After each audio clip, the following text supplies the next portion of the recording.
Hello students, तुम्ही पाहत आहात लर्न विथ कोमल. आज आपण पाहणार आहोत इयत्ता 10वी करिता कथालेखन.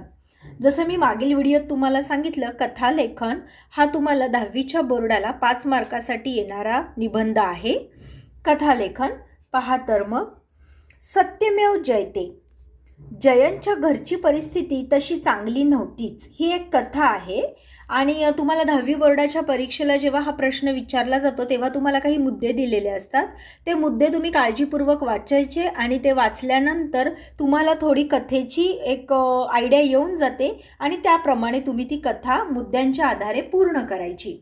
कथेला शीर्षक देणं आणि कथेला तात्पर्य दिल्याने तुमच्या कथेला पूर्ण 5 मार्क्स मिळण्याचे चान्सेस असतात. कथालेखन सत्यमेव जयते. जयंतच्या घरची परिस्थिती तशी चांगली नव्हतीच. कापड गिरणीत कामाला असलेले त्याचे वडील यंत्रात हात अडकून अपंग झाले होते. म्हणजे जयंत हा गरीब घरचा मुलगा होता आणि कापड गिरणीत त्याचे वडील कामाला होते आणि तेव्हा यंत्रात हात अडकल्यामुळे त्याचे वडील काय झाले होते, अपंग झाले होते. आई घरकाम करीत होती. थोडा आपलाही हातभार लागावा म्हणून तो सकाळी लवकर उठून घरोघर वर्तमानपत्र द्यायचे काम करीत असे. म्हणजेच तो थोडक्यात बाल कामगार होता की घरात काहीतरी हातभार लागावा, उदरनिर्वाह व्हावा यासाठी तो काय करत होता, सकाळी लवकर उठून वर्तमानपत्र वाटपाचं काम करत असे. आल्यावर घरातली काही कामे करून तो शाळेत जात असे. आज तर वर्तमानपत्रे घेऊन येणारी गाडी लवकर न आल्याने त्याला घरी यायला उशीर झाला. तशीच घाईघाईने कामे उरकून तो शाळेत निघाला. धावत पळत जात असताना त्याच्या पायाखाली काहीतरी आले आणि त्याने वाकून पाहिले तर एक पाकीट होते. त्याने ते उचलले. ते पाकीट चांगलेच जड होते. उघडून पाहिले तर त्यात भरपूर पैसे व काही कागदपत्रेही होती. गरीब असूनही त्याला त्या पैशाचा जरासुद्धा मोह झाला नाही. आता बघा, तो मुलगा गरीब होता, त्याची घरची परिस्थिती बिकट होती, वडील अपंग असल्याने काही काम करू शकत नव्हते, आई घरकाम करत होती आणि स्वतः तो सुद्धा सकाळी लवकर उठून वर्तमानपत्र वाटपाचं काम करत होता. मग इतका गरीब असल्यानंतर सुद्धा त्याला जेव्हा एक पाकीट त्याला सापडलं तर त्याच्यातल्या पैशाचा मोह न करता तो काय गेला, तसाच पोलीस स्टेशनला गेला आणि त्याने ते पाकीट तेथील साहेबांकडे दिले.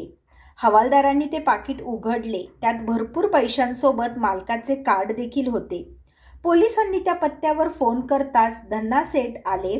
ते त्यांचेच पाकीट होते. एक धनासेठ म्हणून होते, त्यांचं ते पाकीट होते. पोलिसांनी काय केलं, त्या कार्डवरून माहिती काढून त्या व्यक्तीला ते पाकीट दिले. खरी परिस्थिती कळताच त्यांनी जयंतला बोलावले आणि ते म्हणाले, आजपासून तुझ्या पुढील शिक्षणाची व तुमच्या घर खर्चाची जबाबदारी माझी. खूप शिक, मोठा हो, तुझा मला अभिमान वाटेल असे वाग. जयंताने त्याच्या पायावर डोके ठेवले. धनासेठ त्याचा हात धरून बाहेर पडले. म्हणजेच थोडक्यात काय झालं, इतक्या गरीब मुलाला, ज्याला उदरनिर्वाहासाठी वर्तमानपत्र वाटप करावं लागत होतं, अशा मुलाने एक प्रामाणिकपणा दाखवला की एवढं भरलेलं, पैशाने भरलेलं पाकीटसुद्धा त्याने त्या पैशाचा मोह न करता प्रामाणिकपणे ते पोलीस स्टेशनला जमा केले. आणि जेव्हा त्या व्यक्तीला ते पाकीट पुन्हा मिळाले तेव्हा त्याला त्यात काय झालं, आनंद झाला आणि त्याने काय केलं, याचं बक्षीस म्हणून त्या मुलाला काय सांगितलं की तुझी परिस्थिती गरीब असल्याने तुझी शिक्षणाची जबाबदारी आणि तुझ्या घर खर्चाची जबाबदारी आजपासून माझी.